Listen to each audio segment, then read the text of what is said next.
wabarakatuh. Selamat sore. Saya ucapkan kepada seluruh peserta, pimpinan LPP Akademisi Nusantara maupun Bapak pemateri kita pada sore hari ini, di mana sore hari ini merupakan hari kedua dalam acara Diklatnas dengan tema penyusunan laporan best practice dalam kurikulum Merdeka. Saya ucapkan selamat datang dalam acara atau hari kedua dalam Diklatnas kita pada sore hari ini. Yang terhormat ada pimpinan LPP Akademisi Nusantara, Bapak Ari Purmadi MPD. Selanjutnya adalah pemateri kita pada sore hari ini yaitu Bapak Dr. Muhammad Suhardi MPD dan seluruh peserta baik dari kalangan dosen, guru, tenaga kependidikan, mahasiswa maupun masyarakat umum lainnya yang mengikuti kegiatan Diklatnas kita pada sore hari ini. Senang sekali saya Yayan Ansori Pernanda kembali bisa memandu acara diskusi kita pada sore hari ini. Sebelum kita memulai acara kita pada sore hari ini, izinkan saya membacakan beberapa susunan acara. Yang pertama adalah pembukaan, yang kedua adalah diskusi, dan yang terakhir adalah penutup. Izinkan saya, Bapak dan Ibu sekalian, untuk membuka acara kita pada sore hari ini dengan sama-sama melafalkan Al-Basmalah. Bismillahirrahmanirrahim. Dan yang kedua, acara pemateri kita pada sore hari ini dengan tema penyusunan laporan best practice dalam kurikulum Merdeka, di mana hari ini merupakan hari kedua pertemuan kita melalui via Zoom. Untuk selanjutnya nanti Bapak dan Ibu bisa melanjutkan diskusi melalui via grup yang sudah ada dengan pemateri kita tentunya. Baik Bapak dan Ibu sekalian yang saya banggakan, beserta pemateri dan juga pimpinan LPP Akademisi Nusantara yang saya hormati, izinkan sedikit saya menyampaikan beberapa informasi terkait acara kita pada sore hari ini. Yang pertama, Bapak dan Ibu pemateri ataupun Bapak dan Ibu peserta diharapkan tetap menyalakan kamera selama kegiatan ini berlangsung. Dan Bapak atau Ibu jika ingin bertanya kepada pemateri, maka akan kita berikan pada sesi kedua nanti, bisa dengan menekan tombol raise hand pada aplikasi Zoom Bapak dan Ibu sekalian, atau dengan menuliskan pertanyaan Bapak dan Ibu melalui kolom chat yang ada pada aplikasi Bapak dan Ibu, untuk nanti saya akan pilih dan dijawab oleh Bapak pemateri kita. Baik Bapak dan Ibu sekalian yang saya banggakan, serta pimpinan LPP Akademisi Nusantara dan juga pemateri yang saya hormati,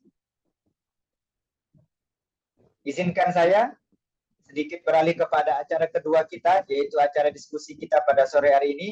Oleh sebabnya Bapak dan Ibu sekalian, izinkan saya menyapa pemateri kita pada sore hari ini kepada Bapak Dr. Muhammad Suhardi. Apa kabar Bapak?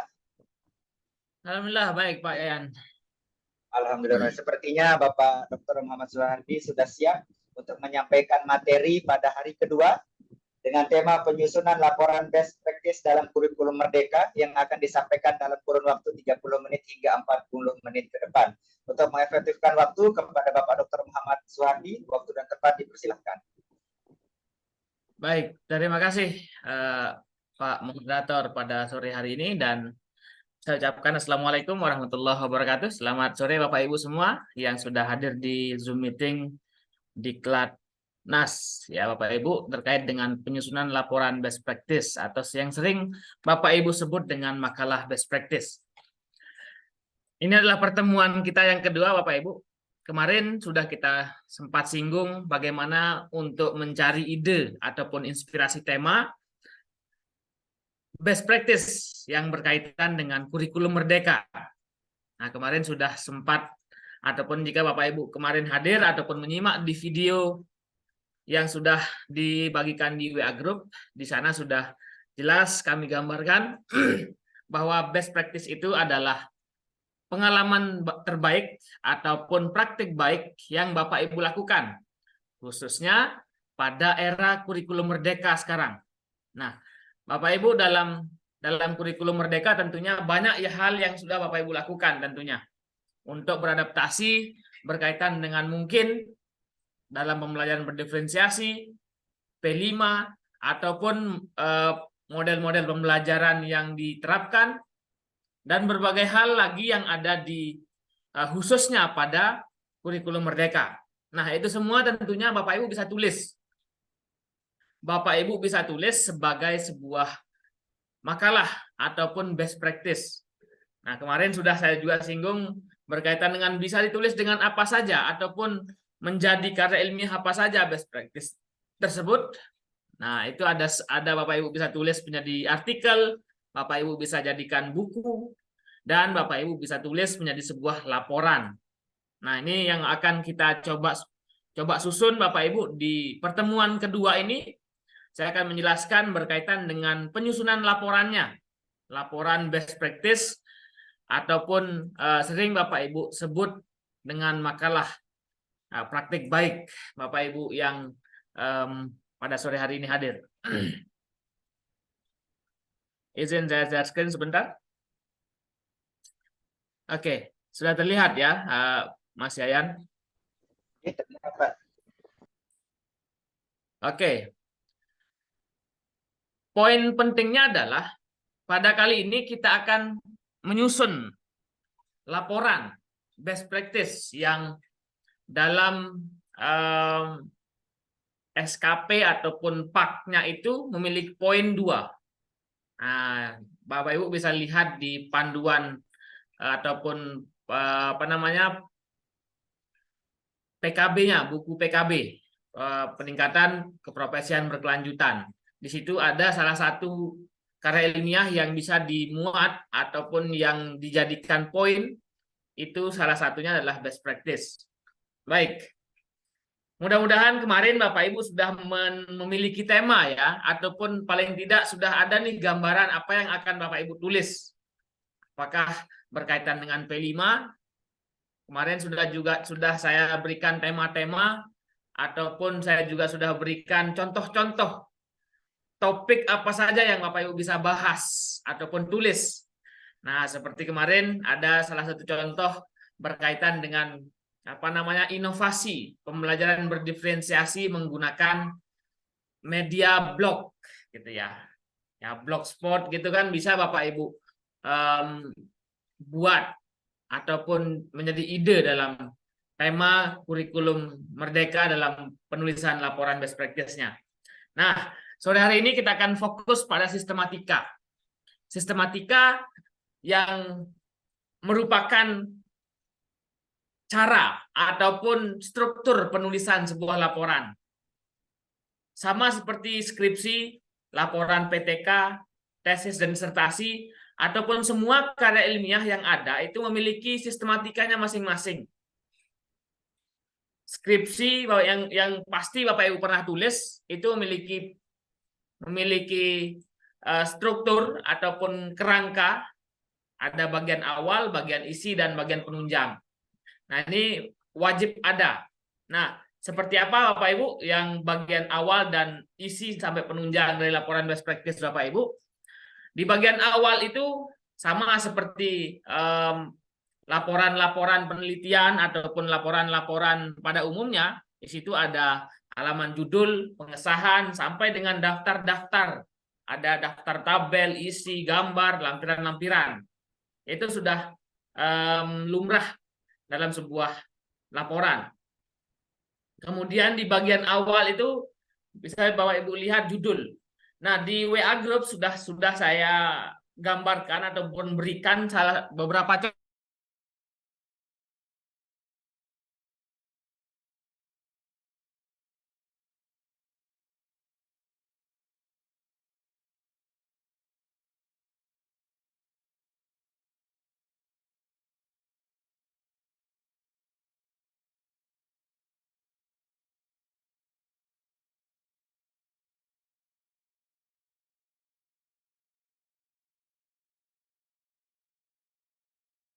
Penulis, kemudian ada kata pengantarnya. Nah, ini format secara umum ya, secara umum dalam sebuah laporan. Apakah laporan PTK, lapor skripsi, itu ini masih sangat umum sekali. Kemudian daftar isi ya, daftar isi, kemudian sampai dengan apa namanya daftar tabel. Ya, ini daftar tabel. Kemudian ada daftar gambar sampai dengan daftar lampiran. Itu dalam bagian awal dalam sebuah laporan. Apakah itu laporan PTK ataupun best practice sama. Hampir 95% sama dalam semua sistematika laporan penulisan. penulisan karya tulis ilmiah dalam bentuk laporan. Ya. Nah, kemudian di bagian kedua, ya, bagian kedua itu ada bagian isi. Nah, bagian isi ini harus diperhatikan ataupun dalam keseluruhan format ataupun sistematika penulisan laporan best practice itu. Dalam contoh, Bapak Ibu bisa lihat dalam contoh-contoh yang kami berikan di situ ada beberapa. Pak, kok ini beda ya? Ini kok berbeda sistemnya ataupun cara penulisannya. Ini pakai bab 1, bab 2 sampai dengan bab 4. Ada juga yang saya lihat contoh laporan sampai bab 5. Nah, ini harus Bapak Ibu sama-sama pahami bahwa tergantung pedomannya Bapak Ibu. Tergantung pedomannya, tergantung kemana Bapak Ibu akan mengirimkan laporan ataupun karya ilmiah. Ketika Bapak Ibu ingat dulu menyusun skripsi, ya, antara kampus A dengan kampus B pasti berbeda. Nah, berbedanya pada bagian apa? Ada yang pada bagian sistematika secara struktur saja.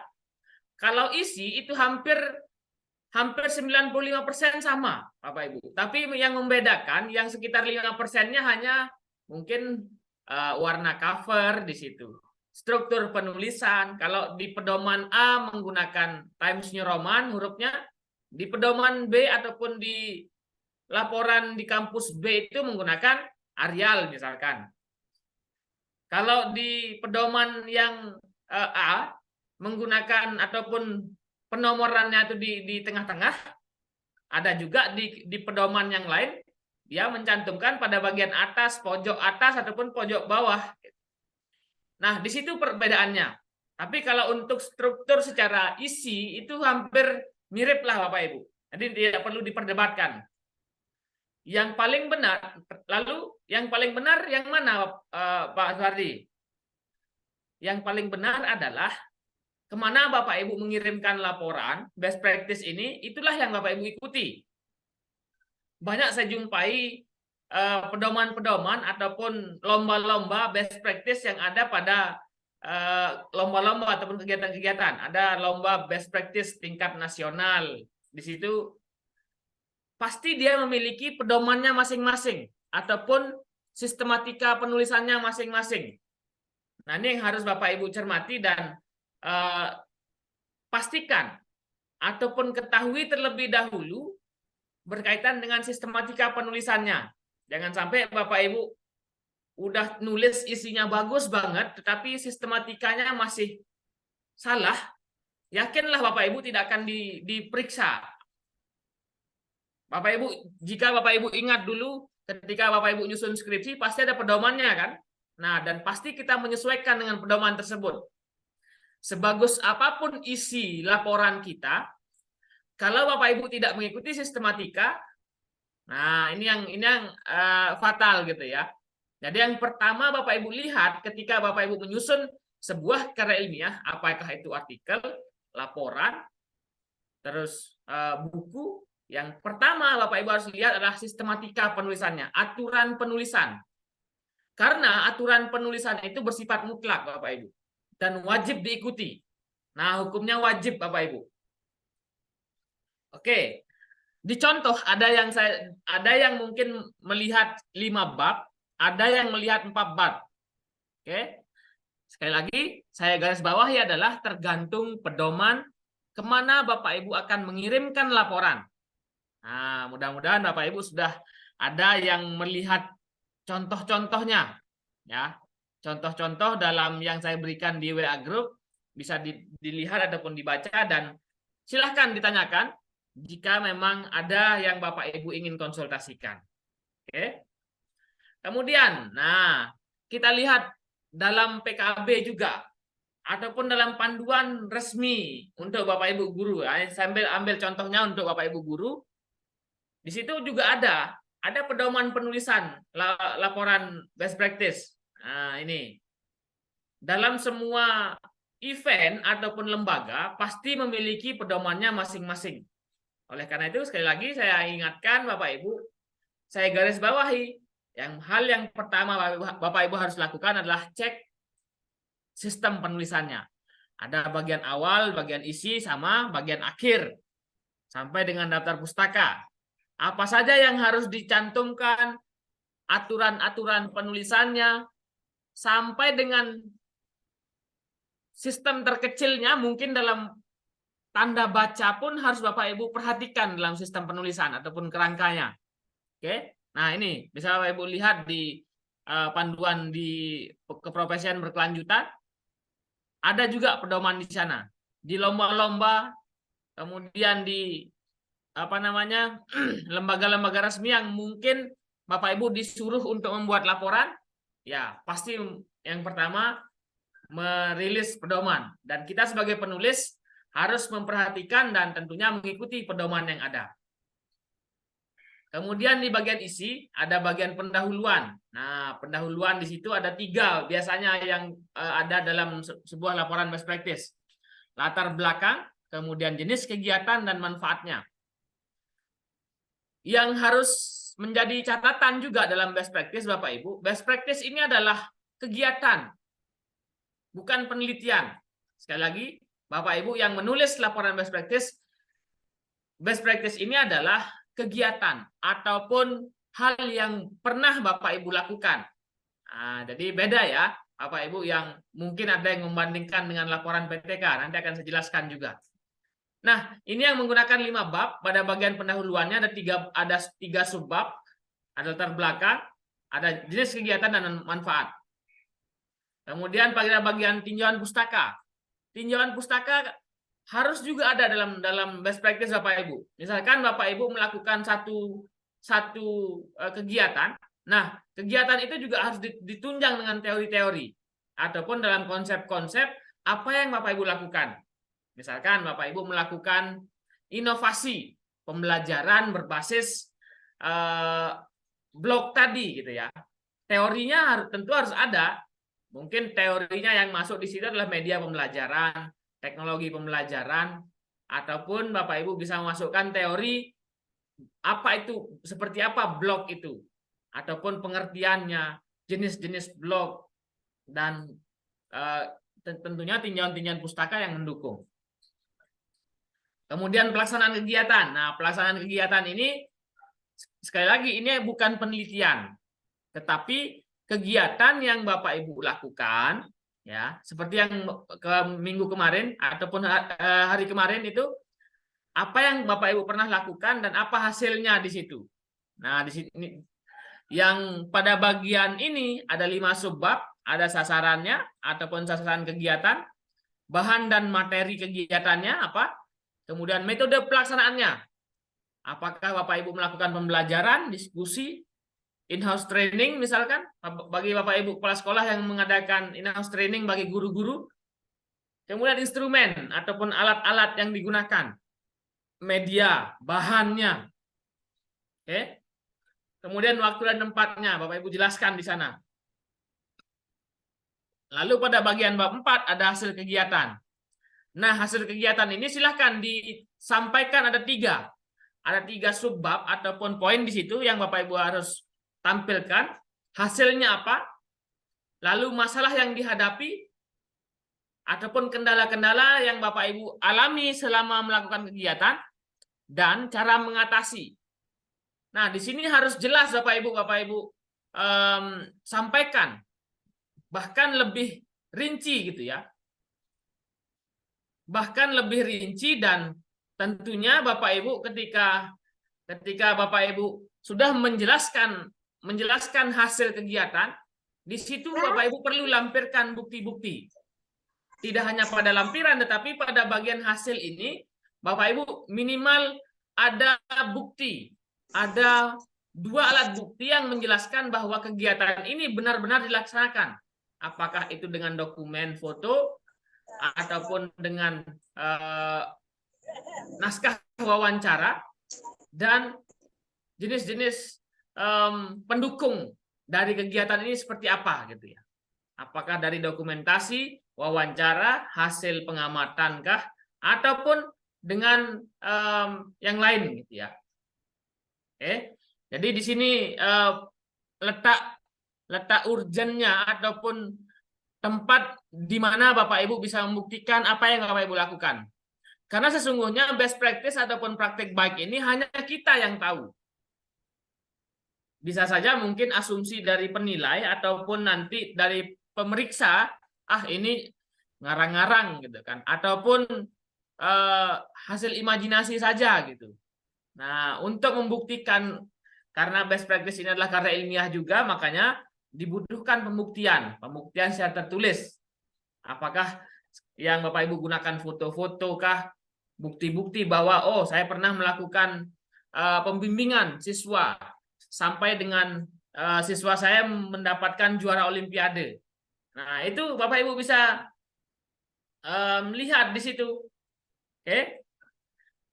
Nah, selanjutnya berkaitan dengan bagian bab 5, kesimpulan dan saran. Nah, ini silahkan Bapak Ibu. Saya rasa tidak terlalu berat untuk Bapak Ibu membuat sebuah kesimpulan. Namun kesimpulan di sini jangan sampai mengulang ataupun mengcopy paste dari hasil ataupun pada bagian pembahasannya. Kesimpulan Bapak Ibu tulis nanti adalah intisari dari apa yang Bapak Ibu lakukan. Dari hasil kegiatannya itu intisarinya apa? Nah, ini silahkan dibuat kalimat baru berkaitan dengan inti dari apa yang Bapak Ibu lakukan dalam best practice tersebut. Kemudian kajian pustaka.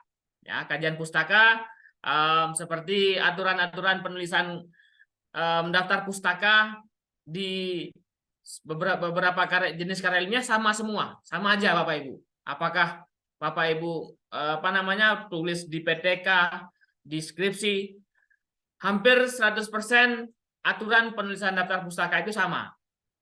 Oke.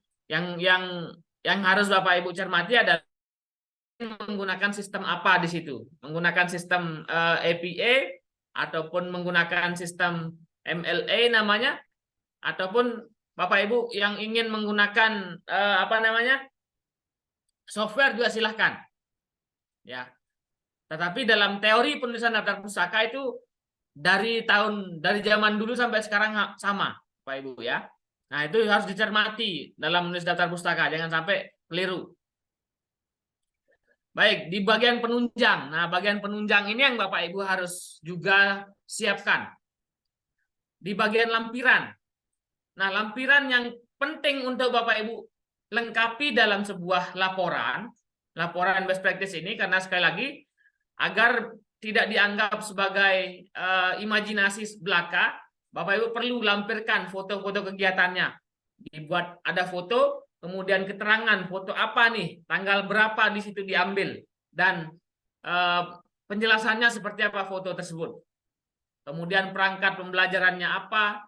Kalau ini bagi Bapak Ibu guru gitu kan, yang melakukan best practice di kelas, instrumennya apa.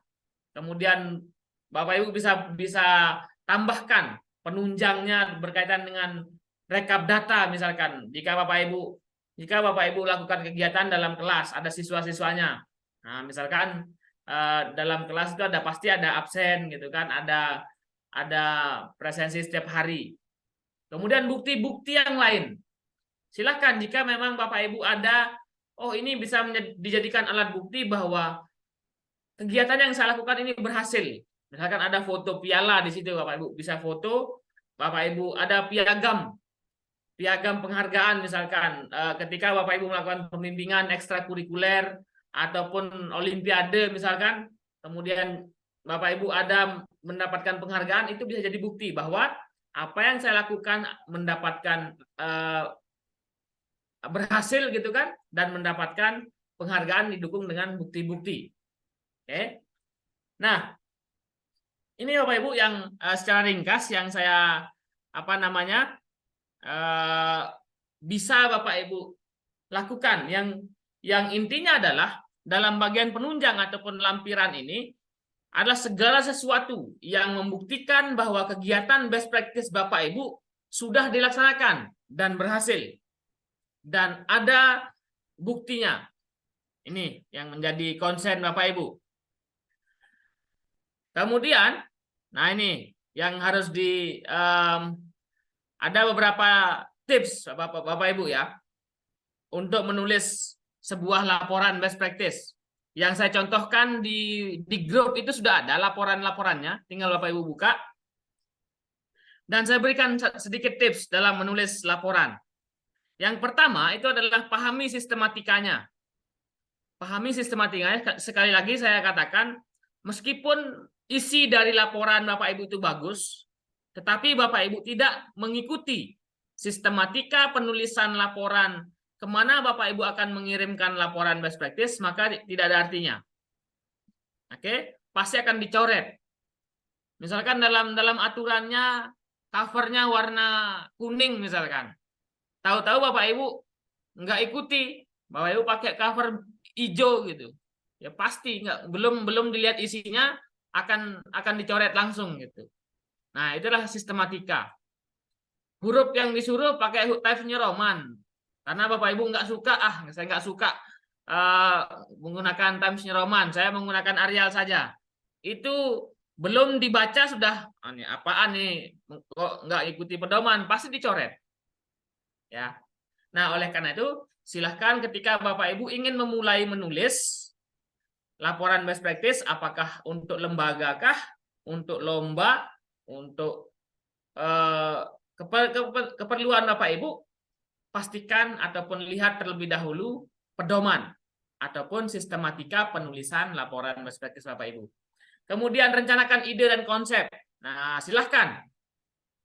Bapak Ibu ingin menulis apa ataupun hal apa yang pernah Bapak Ibu lakukan, yang pada materi kemarin harus diingat dua, apa yang pernah Bapak Ibu lakukan dan hasilnya apa. Itu dua itu yang Bapak Ibu harus ingat.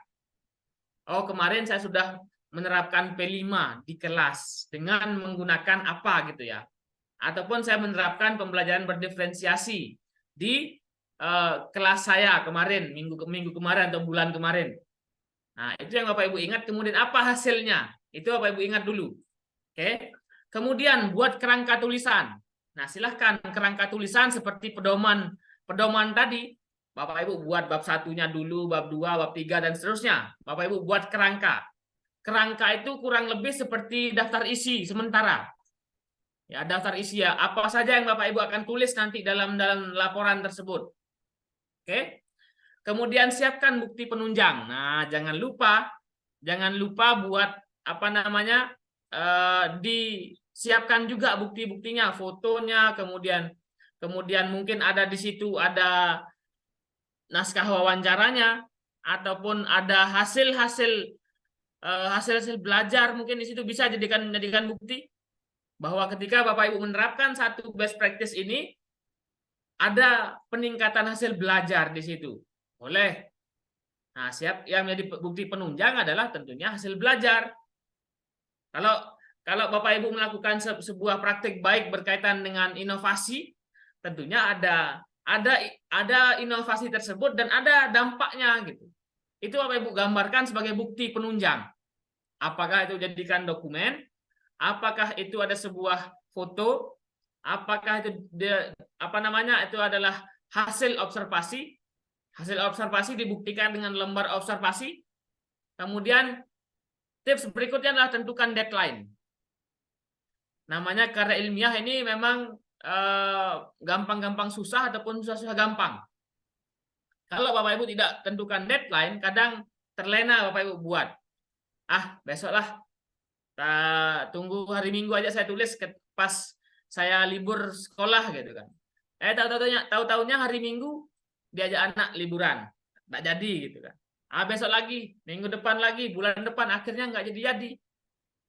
Nah, ini yang harus Bapak Ibu tulis dalam diri Bapak Ibu. Oke, saya akan buat satu karya ilmiah yang bernama best practice, dan tentunya Bapak Ibu bisa tahu kemampuan Bapak Ibu, waktu Bapak Ibu, silahkan buat deadline. Dan yang paling penting mulai dari sekarang. Jika Bapak Ibu ingin menulis sebuah karya ilmiah, ingin Bapak Ibu buat satu karya, tentunya mulai dari sekarang, tidak perlu ditunda-tunda. Mumpung Bapak Ibu sudah saya kirimkan contoh, saya kirimkan materi, dan tentunya Bapak Ibu sudah bergabung dengan grup, silahkan dibuat.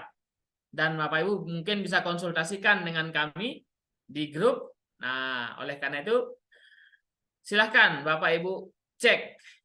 Oke, Bu Rima belum dapat contoh nih, silahkan dicek grupnya Bu Rima, nggih. Ada sudah saya kirimkan contoh-contoh, ataupun nanti bisa japri admin yang ada di grup.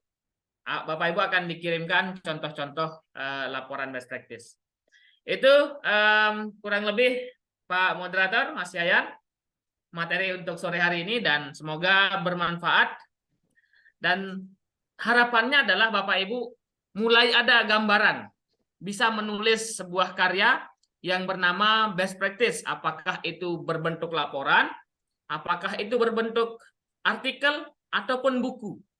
Nah, ini Bapak Ibu bisa bisa buat sebuah karya yang mungkin pada tema kali ini adalah berkaitan dengan kurikulum merdeka, tapi dalam konsep dasar best practice itu adalah apa saja yang Bapak Ibu pernah lakukan dan memiliki dampak positif terhadap lingkungan kah, terhadap subjek yang ada di sekitar Bapak Ibu, itu sudah menjadi best practice. Oke, itu yang saya ingin sampaikan. Terima kasih untuk kesempatannya sore hari ini. Terima kasih kepada Bapak Dr. Muhammad Suhardi atas materi tentang sistematika best practice yang disampaikan dalam hari kedua dengan tema penyusunan laporan best practice dalam kurikulum merdeka. Baik Bapak Ibu sekalian yang saya banggakan, saat ini kita beralih kepada sesi kedua yang merupakan sesi diskusi, tanya jawab maupun sharing session yang ingin disampaikan oleh Bapak dan Ibu terhadap materi kita, tentu dengan tema yang cukup menarik pada sore hari ini. Bapak dan Ibu bisa menekan tombol reset pada aplikasi Zoom Bapak dan Ibu, atau menuliskan pertanyaan Bapak dan Ibu di kolom komentar chat untuk nanti saya akan membacakannya dan direspon oleh pemateri kita. Silakan Bapak dan Ibu sekalian yang saya banggakan, mungkin bisa memberikan beberapa pertanyaan atau hal-hal yang ingin disampaikan kepada pemateri kita. Tentu kami sangat mengharapkan pertanyaan ataupun sharing dari Bapak Ibu kepada mungkin Bapak atau Bapak Abil Gifariansyah, Bapak Ahmad Sobandi, Bapak Adnan Darwis, Ibu Alifah, Ibu Asfari, Bapak Dominika kita tanya aja Pak Moderator. Saya di Zoom ada yang terlihat nih, ada Bu Yusniati, ada Bu Alifah, ada Bu Rima. Nah, saya coba ngobrol dengan Bu Yusniati deh. Oh, Ibu Assalamualaikum Bu Yusniati. Waalaikumsalam Pak Dokter. Dari Bengkulu ya. Best practice sudah ini Bu, sudah pernah membuat karya ilmiah? Kalau karya ilmiah sudah dalam bentuk PTK. Oh, PTK, baik. Penelitian tindakan kelas. Nah, PTK itu sesungguhnya laporan PTK itu juga Bapak Ibu bisa buat menjadi konversi menjadi best practice. Nah, di materi ketiga itu ada satu strategi ataupun tips bagaimana merubah laporan PTK menjadi best practice. Itu bisa sesungguhnya. Nah, kalau best practice diubah menjadi PTK yang nggak bisa. Sedikit saya ataupun nanti Bapak Ibu bisa tanyakan di grup, di PowerPoint itu ada di bagian akhir bagaimana Bapak Ibu bisa ubah PTK menjadi laporan best practice. Jadi yang PTK Bapak Ibu dapat poin 4, best practice-nya Bapak Ibu dapat poin 2, dan jadi 6. Kemudian laporan PTK tersebut dibuat jadi jurnal, dapat poin lagi 2 atau 1,5 ataupun bisa jadi poin 3.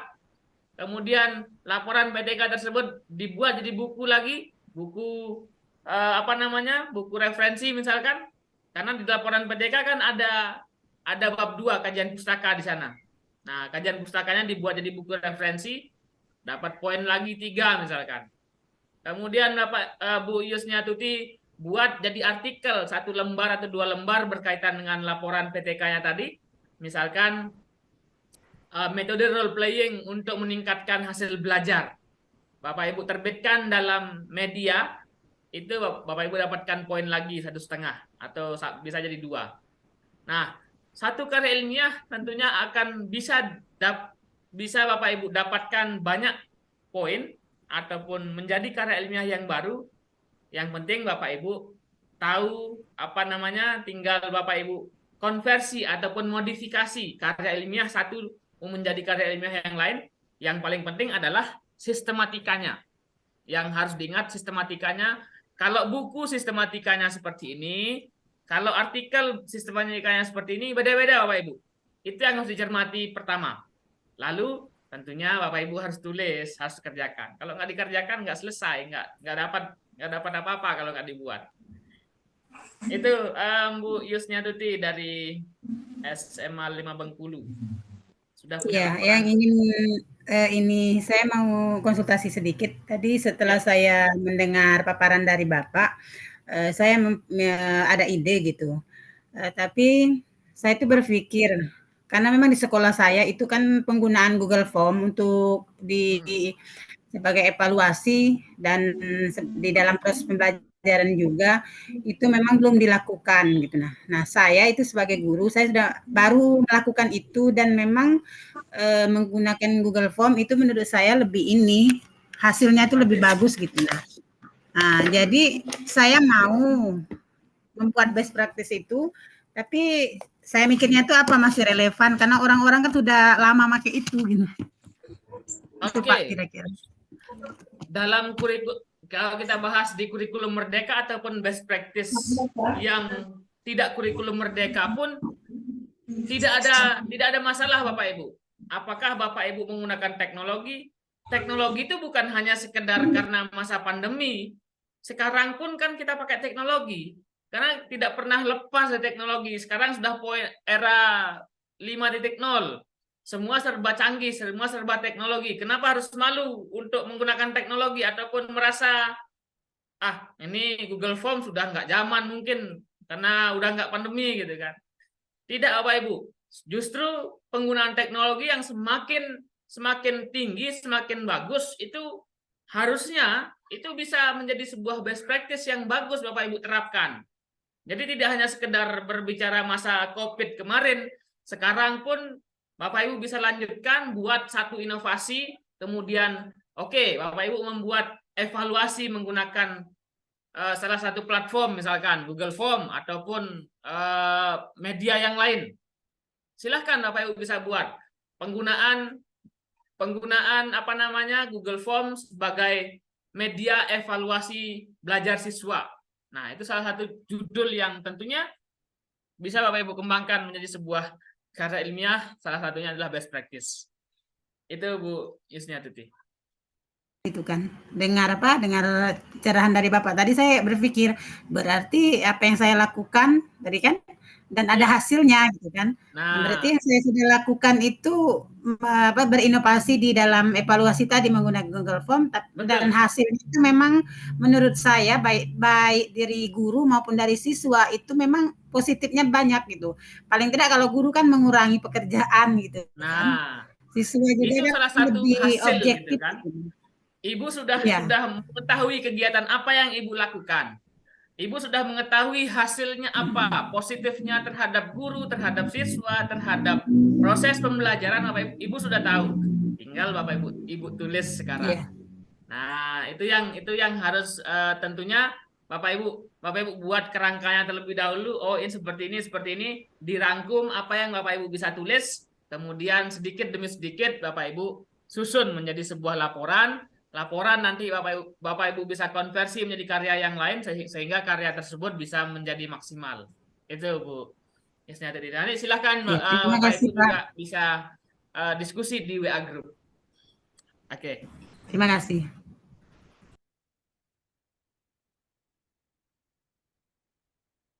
Suaranya Pak Moderator. Terima kasih Pak. Mungkin Ibu Siti Fatimah. Selamat sore Ibu. Mungkin ada yang ingin disampaikan kepada pemateri kita. Halo Ibu Siti Fatimah. Ya. Mari Bapak Ibu ya, terima kasih Bapak atas waktunya. Ini yang mau saya tanyakan. Pertama, dalam penulisan abstrak itu harus kombinasi bahasa Indonesia dengan Inggris atau bisa bahasa Indonesia. Kemudian yang kedua untuk data penunjang seperti data foto itu bisa di lampiran atau bisa di tengah dijelaskan seperti itu. Oke. Kemudian yang teori Pak, untuk teori itu teori kan misalkan hanya googling atau Oke, tidak baik. dapat bukunya itu bisa enggak gitu. Terima kasih Pak. Baik, Bu Assalamualaikum. Siti Fatimah. Sebelumnya dari sekolah mana, Bu? Instansi mana? Saya dari Men 2 Bantul, Jogja. Oh, Bantul, baik. Baik, Bu Siti Fatimah. Saya akan coba langsung ya, Pak Yayan ya. Silakan Pak, silakan. Nah, yang pertama berkaitan dengan abstrak. Tata cara penulisan abstrak itu sekali lagi harus lihat pedomannya. Jika memang pedomannya menyuruh ataupun menampilkan abstrak dalam bahasa Indonesia, bahasa Inggris, harus dilakukan. Tapi kalau tidak menampilkan ataupun dalam contohnya ataupun dalam sistematika pedomannya tidak menuliskan abstrak bahasa Inggris, jangan ditambah-tambah. Nah, gitu kan. Cukup bahasa Indonesia saja. Nah, sekali lagi basisnya adalah pedoman. Nah, jangan sampai sesuatu yang ada ditulis dalam pedoman kita tinggalkan, tiadakan. Yang nggak ada ditulis di pedoman kita ada-adakan. Nah, itu yang salah. Jadi tetap pedomannya adalah buku pedoman ataupun sistematika penulisan best practice ataupun karya ilmiah yang lain. Semua jenis karya ilmiah itu berbasis pada pedoman penulisan. Kemudian yang kedua berkaitan dengan bukti penunjang. Bukti penunjang itu Bapak Ibu silahkan dalam bukti tersebut ada Bapak Ibu tampilkan pada bagian hasil penelitian ataupun dalam hasil pelaksanaan, apakah dalam laporan PTK itu ataupun dalam best practice. Nah, dalam bagian hasil di situ Bapak Ibu bisa cantumkan 1 atau 2 foto misalkan. Foto tersebut nanti Bapak Ibu jelaskan. Bapak Ibu jelaskan sedemikian rupa, 1 paragraf misalkan ada foto, kemudian ada penjelasan berdasarkan gambar kegiatan apa di atas gitu kan, dapat dijelaskan bahwa kegiatan bla bla bla dan seterusnya. Bapak Ibu jelaskan, lalu Bapak Ibu dukung dengan grafik misalkan. Bapak Ibu dukung dengan grafik peningkatan ataupun grafik kegiatan. Tambahkan dengan gambar ataupun diagram, grafik misalkan, boleh. Itu dalam hasil. Nah, lalu foto yang apa yang Bapak Ibu jelaskan dalam lampiran? Foto keseluruhan. Kalau dalam hasil itu cukup 1 saja, Ibu. 1 atau 2 saja, nggak usah banyak-banyak. Nanti dalam hasil itu penuh nanti. Nah, kalau dalam lampiran silahkan Bapak Ibu lampirkan foto selengkap-lengkapnya. Bapak Ibu buat runut di situ, runut dari foto 1 sampai dengan foto 10 gitu kan. Nah, kalau di foto dalam bagian hasil itu cukup 1 atau 2 perwakilan dari inti kegiatan Bapak Ibu. Kemudian yang ketiga tadi apa ya Pak Yayan? Lupa saya. Daftar pustaka. Apa tadi Bu Siti? Yang ketiga apa Bu? Tadi berkaitan dengan halo Bu Fatimah. Siti Fatimah. Pertanyaan ketiganya Bu. Abstrak tadi ya. Bukan, apakah di yang untuk lampiran itu katanya apa di materi katanya tadi ya. Bu, bisa dihidupkan mic-nya Bu Siti Fatimah? Tadi terkait dengan ini ya, terkait dengan suaranya Bu Siti Fatimah di mic HP-nya. Ya. Boleh dibunyikan dulu. Oke, sudah. Oh ya, saya ulang Pak. Satu Ini lagi yang untuk terakhir. yang terakhir itu untuk teori. Teori. Baik, saya ingat saya. Nah, untuk teori Bapak Ibu, oke. Teori mungkin Bapak Ibu hanya mengandalkan Google ya. Di Google itu Bapak Ibu tentu ada sumber-sumber ilmiah. Bapak Ibu bisa cari buku di Google, cari jurnal di Google. Enggak hanya, tapi memang harus spesifik caranya. Saya contohkan Bapak Ibu. Kalau di Google itu harus spesifik. Bapak Ibu lihat di Google. Kalau Bapak Ibu lihat jurnal itu di Google Scholar. Ya, di Google Scholar itu Bapak Ibu bisa akses jurnal. Ya, semua topik silahkan diketik topik apa Bapak Ibu akan cari jurnalnya pasti ada.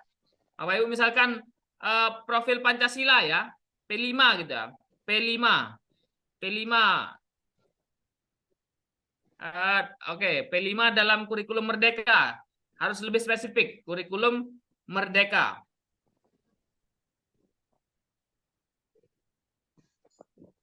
P5 kurikulum. Nah, ini adalah jurnal-jurnal yang berkaitan dengan kurikulum Merdeka P5. Ternyata banyak. Nah, ini adalah sumber-sumber yang valid. Jangan yang www.google.com ya, tapi di jurnal. Jurnal itu memiliki apa namanya sumber. Nah, ini sumbernya di Bapak Ibu ketik, diklik saja bagian site ini. Bagian site ini Bapak Ibu klik. Nah, ini adalah daftar pustakanya. Ya. Nama jurnalnya, siapa penulisnya, jangan sampai Bapak Ibu tulis daftar pustaka www.google.com, itu salah. Nah, ini Bapak Ibu cari, ketik kata kuncinya, kemudian Bapak Ibu searching jurnal. Kemudian untuk Bapak Ibu cari sumber yang lain adalah Google Buku. Google Book. Nah, jadi banyak sekali Bapak Ibu, tidak hanya sekedar untuk Bapak Ibu lihat Facebook saja, Google itu ya. Bapak Ibu lihat Google Buku juga. Misalkan Bapak Ibu cari buku kurikulum Merdeka, ada nggak ya? Nah, ternyata Bapak Ibu, mungkin masih belum banyak yang nulis buku kurikulum Merdeka ya. Nah, ternyata banyak yang sudah nulis buku kurikulum apa namanya P5. Ternyata ada yang nulis buku P5 modul. Beliau ini nulis buku modul, Ibu Dr. Anda Hanik. Nah, ini. Nah, ternyata ada yang nulis. Ini adalah sumber, Bapak Ibu. Siapa yang menjadi penulis, kemudian, nah ini adalah penulisnya. Lengkap ya, Bapak Ibu. Jadi sumbernya harus dari sumber ilmiah juga. Jangan sampai hanya sekedar www. apa gitu ya. Itu yang saya maksudkan, dan tentunya Bapak Ibu silahkan bisa diaplikasikan dalam karya ilmiah Bapak Ibu masing-masing. Itu Pak Yayan dan Bapak Ibu. Semoga Bapak Ibu bisa menangkap, dan tentunya harapannya adalah Bapak Ibu bisa aplikasikan dalam karya ilmiahnya masing-masing. Khususnya dalam laporan best practice. Satu lagi Pak, maaf. Oke, Bu. Ya.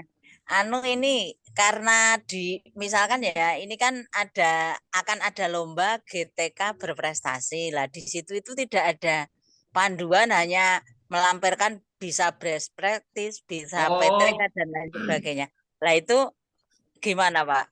Oh baik, kalau pedoman di GTK ataupun untuk guru biasanya dia menggunakan PKB Bu. Dalam buku 4 PKB. Yang saya pakainya buku 4. Di buku 4 yang ini. Nah, bisa dilihat di buku 4 itu. Kalau untuk guru berkompetisi di dinas ataupun ketika ada ini, biasanya yang digunakan kalau memang tidak tercantum di dalam pedoman yang ada dalam lomba di tingkat, misalkan tingkat dinas, provinsi ataupun kabupaten, biasanya menggunakan pedoman di PKB-nya. Karena memang sudah itu digunakan secara nasional. Nah, yang mungkin tidak menggunakan ini ataupun menggunakan sistematika yang khusus di lomba-lomba yang diadakan lembaga-lembaga mungkin bekerja sama swasta yang menggunakan CSR misalkan. Nah, kalau sifatnya dari dinas, biasanya menggunakan di pedoman PKB. Nah, ini bisa dilihat, tapi secara keseluruhan hampir sebagian besar 90% itu sama saja, Bapak Ibu. Jika memang tidak ada pedoman khususnya, nah silahkan bisa lihat di kerangka ataupun di laporan best practice yang ada di dinas ataupun di PKB secara nasional seperti ini. Udah punya buku 4, Bu? Belum. Belum download. Nah, nanti saya kirimkan di grup ya, Bapak Ibu, ataupun khusus yang untuk best practice ataupun semua pedomannya ada di sana. Oh ya. Oke, makasih ya, Pak. Baik, Ibu Siti Fatimah. Jadi, terima kasih kepada Bapak Dr. Muhammad Suhardi atas respon terhadap beberapa pertanyaan maupun sharing yang disampaikan oleh para peserta. Baik Bapak dan Ibu sekalian yang saya banggakan, saya memohon maaf sebelumnya jika ada yang ingin bertanya terhadap pemateri kita secara langsung melalui Zoom pada saat ini. Dengan berat hati saya cukupkan karena terkendala waktu dan kondisi. Untuk selanjutnya Bapak dan Ibu bisa menanyakannya melalui forum WA Group yang sudah disediakan atau diberikan antara Bapak dan Ibu peserta dengan pemateri kita. Izinkan saya sedikit membacakan beberapa hal penting Ibu dalam penyampaian hari kedua materi penyusunan laporan best practice dalam kurikulum Merdeka yang disampaikan oleh Bapak Dr. Muhammad Suhardi MPD, di mana hari kedua Selasa 10 Oktober 2023 membahas tentang sistematika best practice atau laporan best practice. Laporan best practice dibagi menjadi 3 Bapak Ibu sekalian, yaitu bagian awal, bagian isi, dan yang terakhir adalah bagian penunjang. Kemudian ada beberapa tips yang dibagikan oleh Bapak pemateri kita tentang bagaimana menulis laporan best practice adalah yang pertama memahami sistematika yang diberikan, kemudian rencanakan ide dan konsep sesegera mungkin. Yang berikutnya adalah buat kerangka tulisan yang akan Bapak dan Ibu buat. Berikutnya adalah siapkan bukti penunjang yang bisa dilampirkan untuk menunjang laporan best practice yang Bapak dan Ibu tulis. Dan yang berikutnya adalah tentukan deadline atau timeline kegiatan penulisan Bapak dan Ibu sekalian. Dan yang paling penting adalah memulainya dari sekarang. Karena sesuai dengan apa yang dibilang pemateri kita, kalau tidak kita mulai dari sekarang, maka laporan yang kita idam-idamkan atau ingin Bapak dan Ibu tulis tentu tidak akan pernah bisa terselesaikan atau tertulis dengan baik. Itu Bapak Ibu sekalian, sesi kedua atau hari kedua dalam penulisan atau penyusunan laporan best practice dalam kurikulum Merdeka di Platnas LPP Akademisi Nusantara yang disampaikan oleh Bapak Dr. Muhammad Suhardi MPD. Izinkan saya Bapak dan Ibu sekalian untuk menyampaikan beberapa hal penting sebelum saya tutup acara kita pada sore hari ini, di mana kami Bapak dan Ibu sekalian dari LPP Akademisi Nusantara akan mengadakan kegiatan di Platnas berikutnya. Oleh sebabnya izinkan saya share screen sedikit Ibu dan Bapak. Baik Bapak dan Ibu sekalian, ini merupakan halaman website dari LPP Akademisi Nusantara. Bapak dan Ibu sekalian bisa menuliskannya di halaman browser app Bapak dan Ibu yang Bapak dan Ibu gunakan dengan menuliskan akademisinusantara.id. Untuk selanjutnya Bapak dan Ibu akan dibawa kepada halaman website kami dan Bapak dan Ibu bisa menulis menu atau mengklik menu di Platnas di sini untuk melihat kegiatan di Platnas kita. Di mana di Platnas kita Bapak dan Ibu edisi bulan Oktober ini sudah terselenggara satu yang Bapak dan Ibu saat ini ikuti, yaitu penyusunan laporan best practice. Untuk di Platnas kedua dan di Platnas ketiga kami masih membuka pendaftaran tentu dengan tema-tema yang menarik juga dengan pemateri-pemateri yang luar biasa. Bapak dan Ibu bisa mengklik daftar di sini dan kemudian Bapak dan Ibu juga bisa mengisi Google Form yang disediakan dengan memberikan atau menaruh jawaban dari beberapa pertanyaan yang diberikan. Itu Bapak dan Ibu sekalian yang saya banggakan, pemateri yang saya hormati dan juga pimpinan LPP Akademisi Nusantara yang saya banggakan. Adapun beberapa kekurangan dalam kegiatan ini murni dari kekurangan kami, oleh sebabnya saya atas nama pribadi LPP Akademisi Nusantara juga memohon maaf yang sebesar-besarnya kepada Bapak dan Ibu sekalian. Terkait dengan seluruh fasilitas yang ada, sertifikat, presensi dan lain sebagainya maupun diskusi via WA Group, Bapak dan Ibu tidak perlu khawatir karena akan dibagikan oleh pihak panitia penyelenggara. Sekian Bapak dan Ibu sekalian yang saya banggakan, pemateri yang saya hormati, di Platnas hari kedua LPP Akademisi Nusantara dengan tema penyusunan laporan best practice dalam kurikulum merdeka. Dengan ini saya cukupkan. Bila taufiq wal hidayah, selamat sore dan assalamualaikum warahmatullahi wabarakatuh.